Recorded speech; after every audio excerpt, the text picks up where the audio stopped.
A Pocket for Corduroy by Freeman. A pocket for corduroy.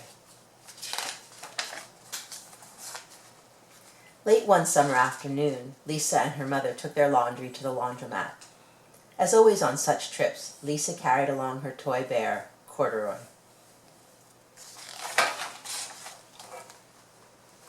The laundromat was a very busy place at this hour. "Now, Corduroy, you sit right here and wait for me," Lisa said. "I'm going to help with our wash." Corduroy waited patiently. Then he suddenly perked up his ears. Lisa's mother was saying, "Be sure to take everything out of your pockets, Lisa dear. You don't want your precious things to get all wet and soapy."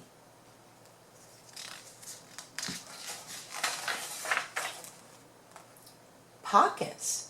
said Corduroy to himself. "I don't have a pocket." He slid off the chair.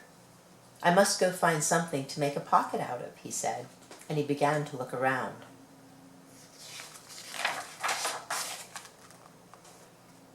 First he came to a pile of fancy towels and washcloths, but nothing was the right size or color. Then he saw a huge stack of colorful clothes in a laundry bag.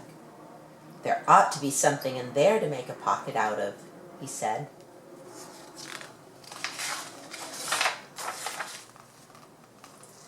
Without hesitating, he climbed inside the bag, which was filled with pieces of wet laundry. The dampness didn't bother Corduroy in the least. "This must be a cave," he said, sighing happily. "I've always wanted to live in a dark, cool cave." When the time came for Lisa to fetch her bear, he was gone. "Oh, Mommy!" she exclaimed. "Corduroy isn't where I left him." "I'm sorry, honey," said her mother, "but the laundromat will be closing soon, and we must be getting home." Lisa was reluctant to leave without Corduroy, but her mother insisted. "You can come back tomorrow," she said. "I'm sure he will still be here." As they left, a young man wearing an artist's beret was taking his wet laundry out of the bag, the very bag Corduroy had discovered. Before he knew it, Corduroy was being tossed, together with all the sheets, shirts, shorts, and slacks, inside the dryer. But just as the artist was shutting the glass door, Corduroy tumbled out onto the floor. "How in thunder did that bear ever get mixed up with all my things?" the artist wondered. Poor Corduroy was damp all over. "The least I can do for him is give his overalls a good drying," said the man thoughtfully. He unbuttoned Corduroy's shoulder straps and put his overalls in the dryer. Corduroy grew dizzy as he watched the clothes spinning around, but the artist became inspired. "This would make a wonderful painting," he said as he took a sketch pad out of his pocket and began drawing the swirling colors. "I can hardly wait to get back to my studio." Finally, the dryer stopped whirling and the man gathered up the clothes. Then he helped Corduroy put on his warm, dry overalls. All at once, the manager of the laundromat called, "Closing time! Everybody out!" Corduroy was gently placed on top of a washing machine. "I wonder who that bear belongs to," said the artist as he was leaving. "Seems to me he should have his name someplace.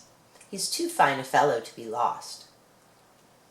As soon as the lights were turned off, Corduroy began his search again.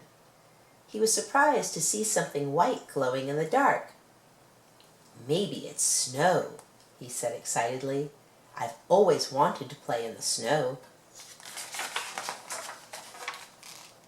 He accidentally tipped over the open-lidded box, and suddenly he was covered with soft, slippery soap flakes. Gradually, Corduroy began to slip and slide. "Oh, what fun!" he said with a smile. "I've always wanted to ski down a steep mountainside."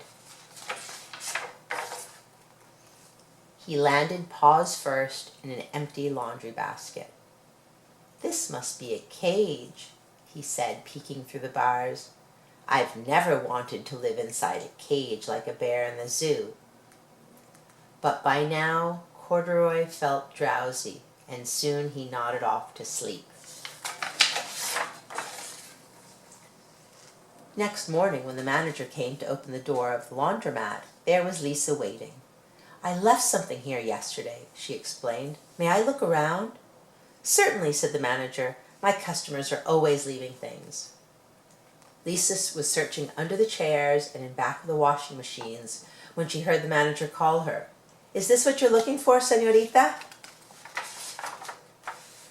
"Yes, yes, he's my best friend," shouted Lisa as she came running. She reached in and picked Corduroy out of the basket. "So this is where you've been, you little rascal," she said. "It's time I took you home." Lisa thanked the manager and ran out the door and down the street, holding Corduroy tightly in her arms. "I thought I told you to wait for me," she said. "Why did you wander away?" "I went looking for a pocket," Corduroy said.